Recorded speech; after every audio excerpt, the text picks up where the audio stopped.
Bismillahirrahmanirrahim. Raita Majlihoge Environment and Climate Change Committee ge hatarwana baddalum algon me feshi baddalumuga Bismillahirrahmanirrahim. Maaliyyath Committee ge Sub Committee ke havwana baddalum riyazat number marhaba dannawan miyadu agenda ge meti insurance bida behe bida gulegotun amana takaful ge faratun ebe funda mi amana takafulda gulegoto mawlumat isa kurmattaka baddal kurum ehema awon mehar ebe funda dannawa kurumuge bila gulegotun sarkarge kamabe muassasataka baddal kurum de migotum algon men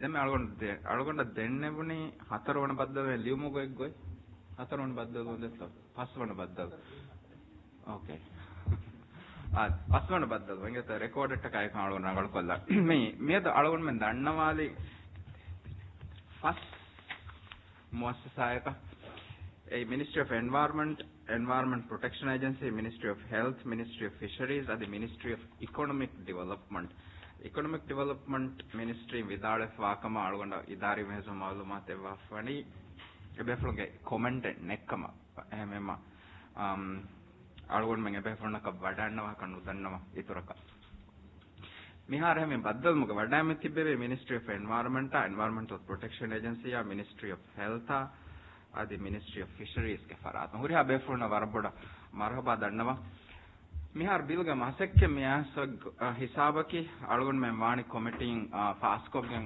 ammunge khiyala online ko bill huluwala eya muddate difa lege iturum committeeing fast korwa wani sarkaruge kamabe idaratoge iturum amilla gotum mikamuge shamil ba stakeholder nas baddal ko ebe fulunge lafas hoda algona inge bill raitu majliha hame attorney general of yom fono virus hama wargena mashwarata kurevigen kan algon menna hame annan ehennama algon menge standard procedure ga meonna gothum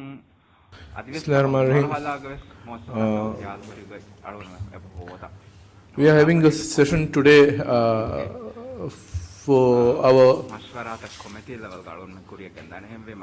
committee on reviewing insurance bill to have more information on the concept of takaful for the committee members. So I would like to give the floor to Amana takaful representatives to start the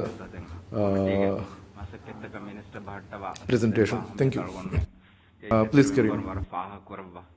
abudus wadannawa ingeto minister ge haysiyatu eme kalgon faha kolla record ga minister algon fursat arwanam the commission will start a small presentation on the takaful concept. We have got our Sharia scholar from South Africa, Mr. Shafiq Jafura.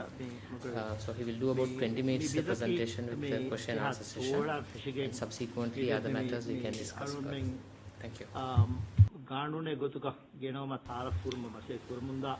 بسم الله الرحمن الرحيم الحمد لله رب العالمين والصلاة والسلام على أشرف المرسلين سيدنا محمد وعلى آله وأصحابه أجمعين أما بعد فأعوذ بالله من الشيطان الرجيم بسم الله الرحمن الرحيم وتعاونوا على البر والتقوى ولا تعاونوا على الإثم والعدوان وقال رسول الله صلى الله عليه وسلم اعقلها وتوكل عليه.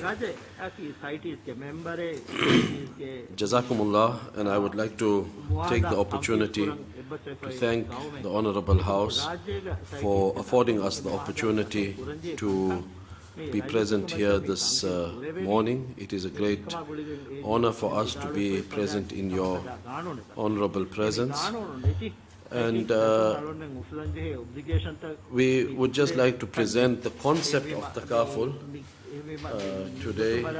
I'm sure you are quite learned in this particular field, but just from a procedural point of view, how we understand it and how we envisage it should be part of the regulations and the ongoing development of the takaful industry in the Maldives. Just very principally, Islam has got a on conventional insurance, the issue with conventional insurance is a bilateral commercial contract in which there is a high level of what we term in Islamic commercial law as gharar. Gharar is uncertainty. And when we have a high level of gharar in a commercial contract, then that becomes problematic from an Islamic point of view. Those transactions are termed fasid or voidable, and therefore that becomes an issue. And Islamic insurance, which is also known as takaful, is not based on commercial transactions. It is based on cooperative insurance, cooperative cross-subsidization. That is what it is based on. So instead of risk transferring, it is all about risk sharing. And I like to give the example that I learned from one of my honorable colleagues. The example is, first of all, the concept of risk mitigation and managing risk. This is something that is established in our deen, established in Islam, established in the Sharia. It is all about how we go about managing that deen, that risk that makes it acceptable or unacceptable according to Islamic commercial principles. So the example that scholar gives is, let's assume in our part of the world, people have dogs in their houses as pets, etc. For security, they keep dogs. So let's assume I need to go from my house to the masjid, to the mosque. So there are three types of risk mitigation, risk management that we can adopt. One is, now on the way to the masjid, there's a very vicious, ferocious dog that is there. So what I can do is, I can, instead of going on that road to the mosque, I avoid that road completely and I take another road to the mosque. So that is what we call risk avoidance. You avoided the risk altogether. The other way is that I go with my fellow colleague, Mr. Harish, and if the dog has to attack us, I put him in front and I carry on to the mosque. So this is what you call risk transfer. I transferred my risk to him. And that is not a very, it's one of us gain and the other one loses. The other way, and this is the basis on which Islamic insurance is based, and very much also medical aid schemes in South Africa, other cooperative insurance schemes, they are based on the concept of risk sharing. So in that, what happens is that we all go to the mosque together. We all go to the mosque together, and the likelihood of that dog attacking us when we are all together is very minimal. And the ability for us to fend off that dog if it has to attack us is also greater and stronger. And this is what we refer to as risk sharing, cross-subsidizations, cooperative insurance, and this is the basis on which Islamic insurance is founded. And there are many examples of this in our Islam as well. Oh, sorry. You want to, okay. Yeah, you proceed.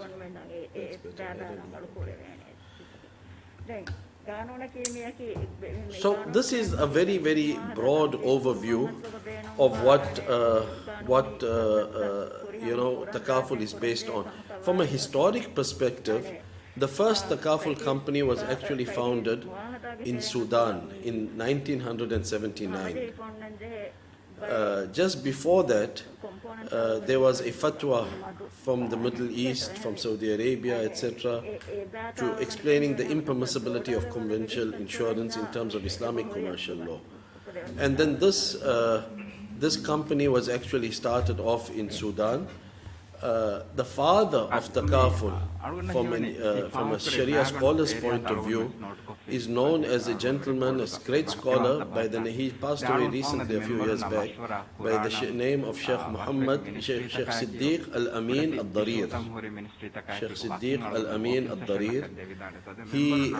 He founded this particular concept, and it was established as the first takaful company in Africa, in Sudan, in the world. And later on, in around 1984, it started off in Malaysia, in this part of the world, recently in Pakistan, in the Middle East. There are many takaful companies as well as re-takaful companies that have now been established, and they are running on these particular principles. So if you have to look at it as a, very superficially, if you just look at the end result, both of these, a conventional insurance company, the customers pay premiums. In the event of an unfortunate loss, they get a claim, they get paid out. Exactly the same thing happens in a takaful company, except that the procedure, the documentation, the legal implementation, all of that is fundamentally different. And therefore, in our deen and in Islam, a lot of emphasis is given on the procedure, how we go about concluding something, how we go about accomplishing something. So the end result might be the same, or let's not say might be the same, might appear to be the same, but the method in which a transaction, a contract is concluded makes all the difference between permissible and impermissible. And that is something I like to explain through an example as well. Let us assume there is a couple who have agreed to live together for the rest of their lives. They'll be loyal to each other, and they'll spend the rest of their lives being loyal to each other, but they don't contract a formal nikah. There's no marriage. They've just agreed to live together. And let's assume they are living in a building, and after 10 years they have 3 children, and they are living together happily. And right next door to them, there is another couple who have solemnized their marriage through an offer and acceptance in the presence of 2 witnesses, what the Islamic requirement is. And they live right next door to them, and after 10 years they also have 3 children. So the end result outwardly appears to be both are the same. But no person with an Islamic background or a legal background will ever say that both of them are living the same lives. One is living out of marriage, and the other is living in marriage. And therefore the procedure, the difference was in the procedure. So the procedure in which something is concluded is of utmost importance, not only in Islamic law, but even legally, in the legal system as well. So it appears as though there may not be any difference, but of course there is differences. The key function of both is risk management. What the differences are what we basically explained in the form of one is structured on the basis of risk transfer, and the other is structured on the basis of cooperative insurance, cross-subsidization. We are sort of working together to mitigate each other's risks, and that is the very basic and fundamental principle that we have. So let us take a conventional insurance. We don't really need to go about explaining a lot of details, but what happens is you buy a policy from a conventional insurance company and you've transferred your risk to them. In the Islamic system, in the takaful system, we don't buy a policy, we contribute to a fund. So you contribute to the fund, and each member of that fund cross-subsidizes each other.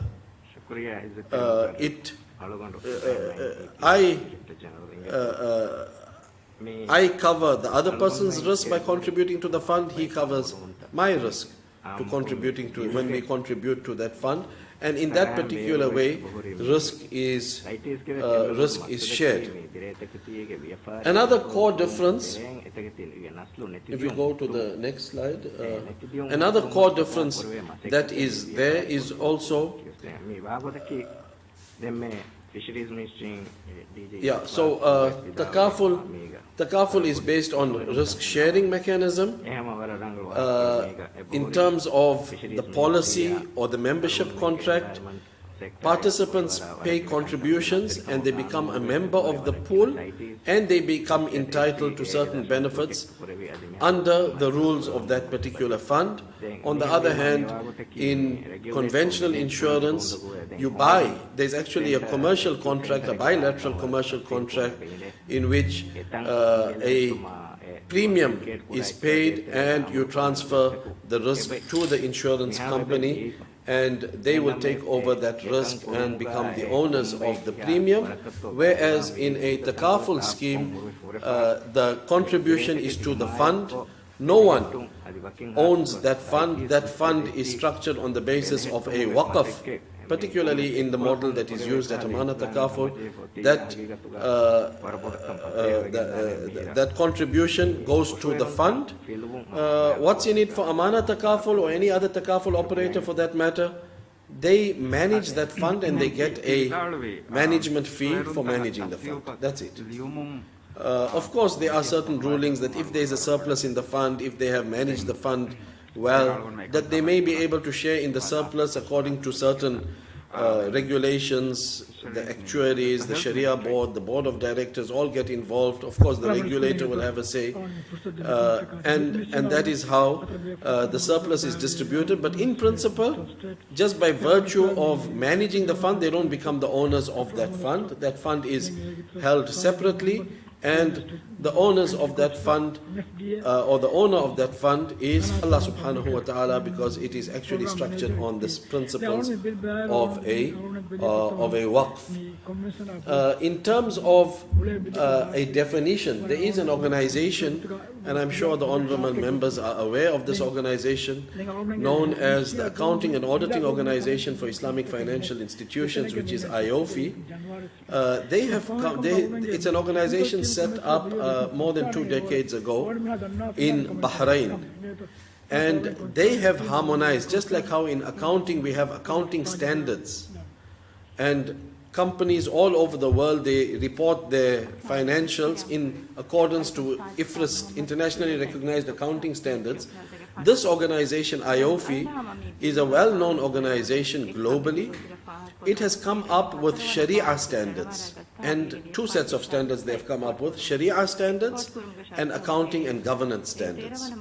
So companies around the world, globally, it has harmonized differences of opinions. They've come up with these standards, and companies strive to adhere to IOFI standards, IOFI Sharia standards and IOFI accounting and governance standards. So they have come up, they have a separate sort of standard on takaful as well, and this is now a recognized form of insurance that is happening globally. They have defined takaful as an insurance system through which the participants donate part of their contributions.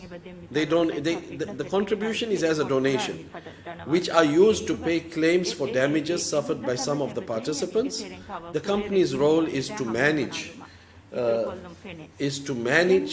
insurance operations and to invest insurance contributions in line with Islamic principles.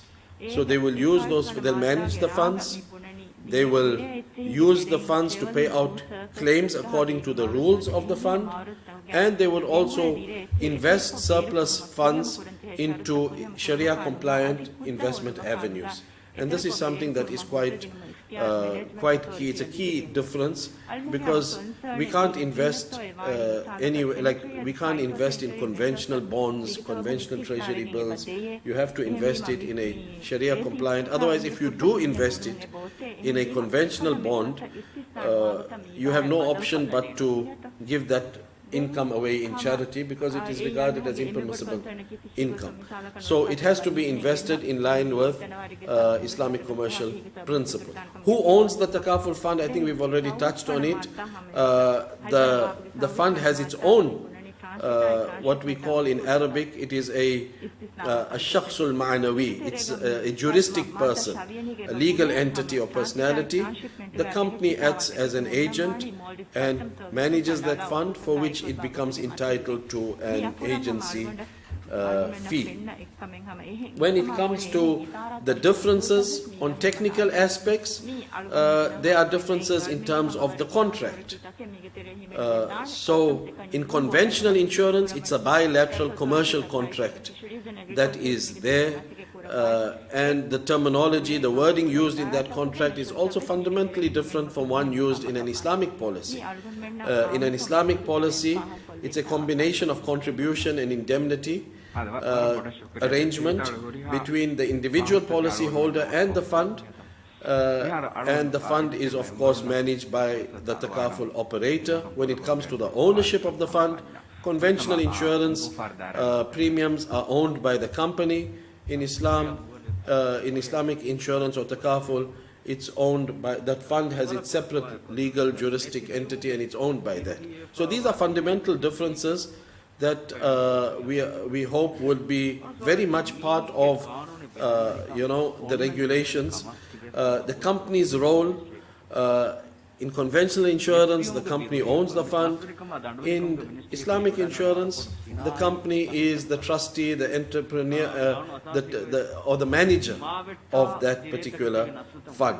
The relationship between the company and the policy holder in conventionals is the insurer and the insured.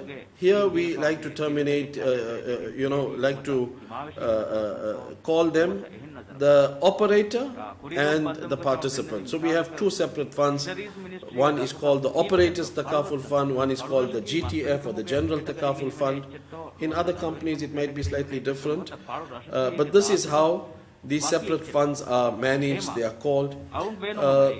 Consideration, in other words, the premiums that are paid, those are premiums. Policyholder pay premiums to the insurer, and here they are the participants make contributions to the fund. So we don't even call it a premium. When it comes to the surplus of the fund, that in conventional insurance goes directly to the shareholder. Here in Islamic insurance, it belongs not to the policy holders as per se, that might not be that accurate, but it's distributed among participants. It's also distributed, and Amana Takaful Maldives, I think, has a long track record in which every year there is some amount of the surplus that is distributed to the participants. When it comes to the legal, operational aspects, and legally, the conventional insurance is governed by secular law, by the regulations of the country. Islamic insurance is governed by the Islamic law, commercial law, the IOFI standards, and it would be governed, of course, by the regulation, because Islamic law recognizes the role that an Islamic state or Islamic government has to play. The verse of the Quran says, "Ya ayyuhalladhina amanu ati'u Allah wa ati'u ar-rasul wa ulil amri minkum," that follow those in authority above you. So there is no question about not following the authority and that sort of thing. It's just that together with that, we must follow the Islamic commercial principles as well. In terms of coverage limitations, investment of the fund, I think we've touched on all of this. Investment profits, the nominee, all of this we've really touched on. The whole process from beginning to end has to be in accordance with Islamic commercial principles. Just on the last slide, how Amana Takaful Maldives now actually operates, you can get it in a sort of snapshot. that is Amana Takaful Maldives. They have established a Waqf fund, which is also known as the Participants Fund or the General Takaful Fund. The participants, they contribute to this particular fund, and the 40% of that contribution goes back to Amana Takaful Maldives as a wakala or management fee for managing that fund, and 60% goes to the Waqf fund. That 60% then is also investment by the fund. The profits are distributed between the fund and Amana Takaful Maldives, so that brings an extra stream of revenue for the company. It's a separate stream of revenue, but it also brings a stream of revenue for the Waqf fund itself. And then from the Waqf fund, you also pay out operational and re-takaful costs. Operational costs would be like the acquisition costs of acquiring takaful, re-takaful costs, and takaful benefits and claims are also paid out from this Waqf fund. So, and of course, those are paid out to participants. If there is a surplus, then that surplus is also given out to participants. And this is what we like to believe a very, beautiful model that we have in place. And we hope and pray that it's a model that is appealing to the general public and something that will be beneficial to the community. I like to believe that the world must actually move to a more cooperative form of insurance, because insurance started as a cooperative. It became very commercial later on, and we must try and move more towards a cooperative form of insurance. With that, I hope I didn't bore you with my presentation, and it was enlightening. If there are sort of any questions, any discussions that we need to engage in, we can engage in that now. Jazakumullah.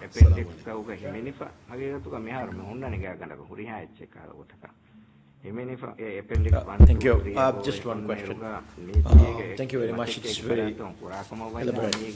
Thank you. The only question that I have is, what is, in your opinion, do we need both the licenses, for example, conventional license and the takaful license? Is it a necessity because we are discussing the bill at the moment? So, do you think it is necessary to have it? Two different kind of license that you need to take? And if yes, do you think that takaful should go on Islamic insurances rather than going on conventional? Because at the moment, I understand we don't have the regulation itself doesn't really explain whether you will need it. I mean, your company can get insurances of anything. And not necessarily it should go to Islam. But what's your opinion on that? Thank you. Thank you. I will comment initially, and then Brother Haris can also comment. I myself feel that you can have one license. You don't have to have separate licenses that are there. It should be an insurance license that is there.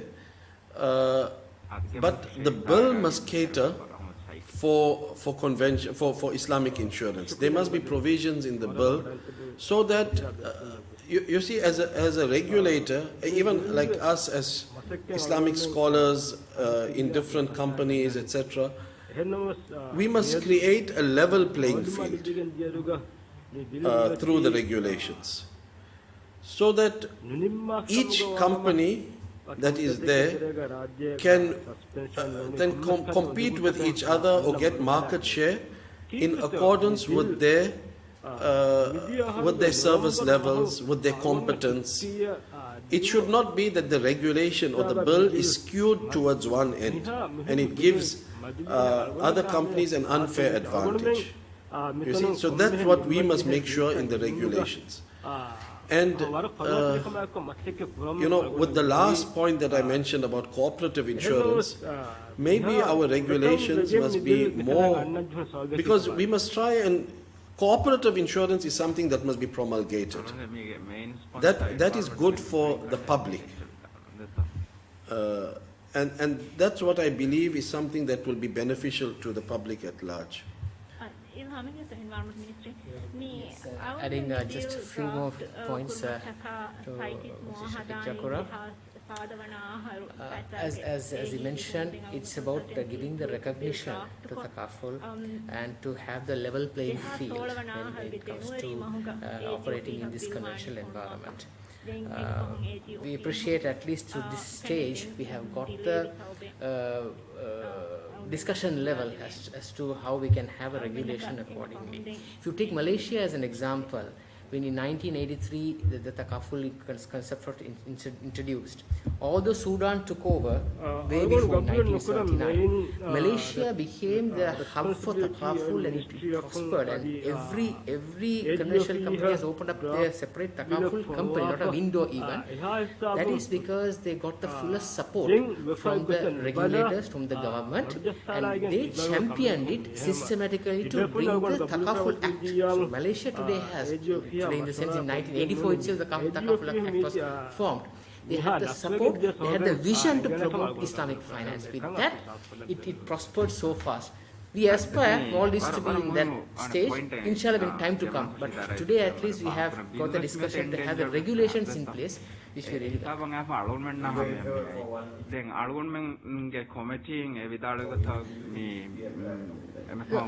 I think at this early stage we can still go ahead with what Mr. Shafiq mentioned here. But in time to come we can have it separately, because that's where we aspire more and more Thaqaful players to come, more and more Islamic banks to come. Thank you. Now I will give the floor to Honorable Ibrahim Sharif. Thank you, Chair. This new bill allows for Thaqaful insurance. There is no difference between Thaqaful and conventional insurance as far as the bill is concerned.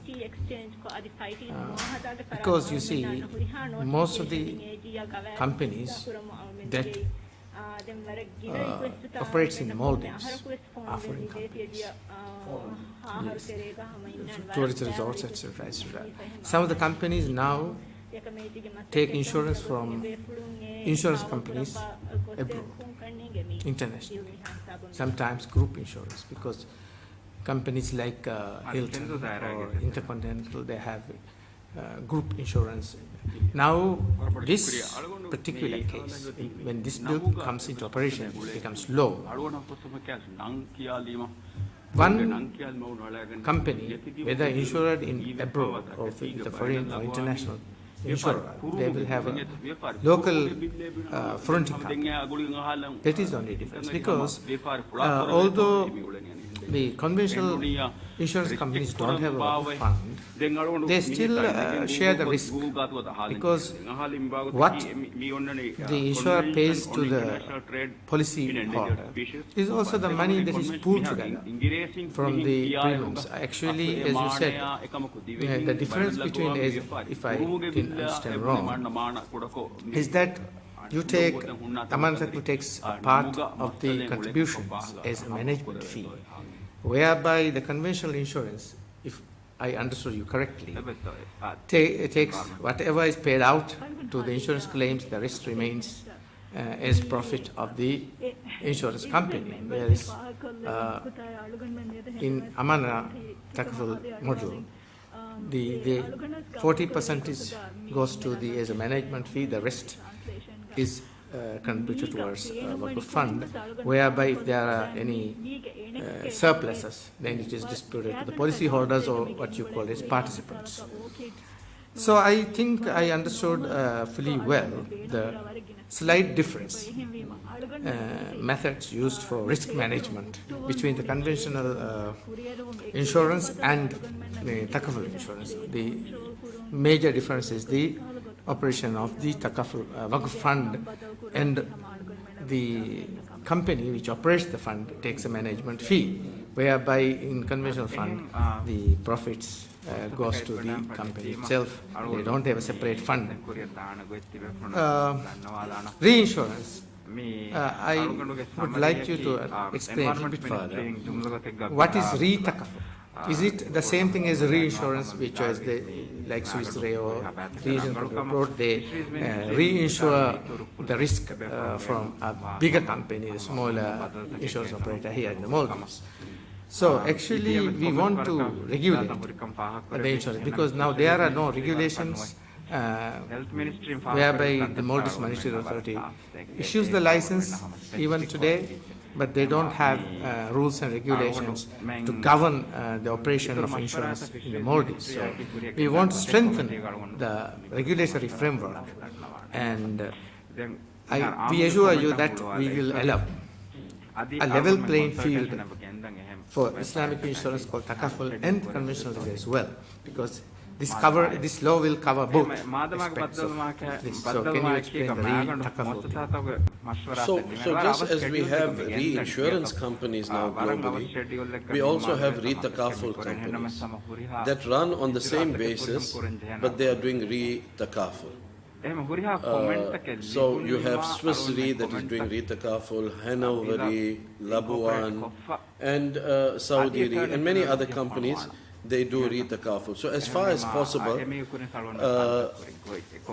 the Sharia supervisory boards, Sharia advisory councils of the takaful companies globally, they insist that their companies, the companies that they are overseeing, they, instead of taking out reinsurance, they must take out re-takaful because those companies are available.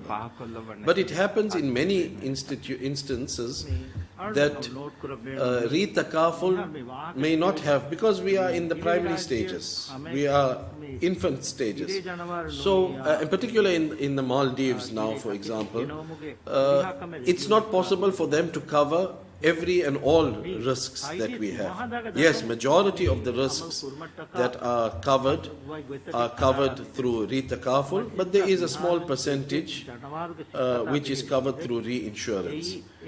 And this is based on need and necessity. Conventional. And re-takaful is Islamic insurance. So this is, it's structured on that basis. So as we were going through the figures yesterday, maybe just for the information, 83% of the risk of Amana Takaful Maldives is covered through re-takaful.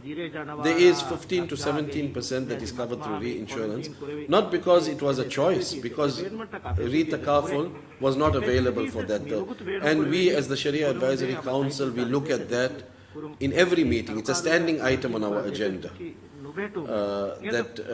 There's always a push to try and move in that direction, that we must be 100% covered. So as soon as that happens, we will do that. But like regulations, you have to leave it to the Sharia. You have to give some sort of leeway currently. For that, maybe in the absence of regulation, we as the Sharia Advisory Council have given that majority of the risk must be with re-takaful, and so but far they are maintaining an overwhelming majority of 83% with re-takaful. So this is how, I don't know if anyone wants to add anything else, Riaz or Azim? Brother Haris?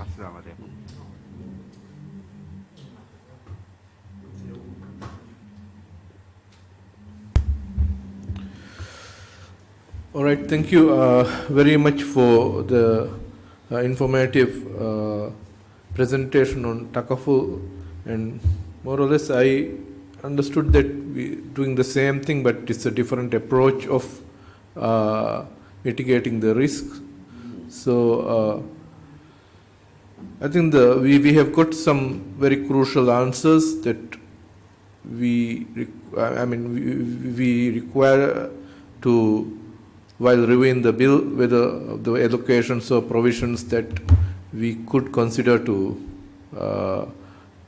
make. But we will we have actually noted down the important aspects of your presentation, and we will have a final meeting with the authority, Maldives Monetary Authority, and then we will decide on what sort of arrangements that we, or allowances that we could bring to the bill or to the regulatory. So thank you very much once again for your time, and I think it was only a pleasure. If there is anything that we can contribute in any way, or we can any questions, clarifications, we are always available for that. So from our side, that we extend that inshallah. Yeah, we will definitely get in the next 2 weeks. We will be going close by close to review the bill. So if we have any areas that we need your assistance, we will definitely contact you.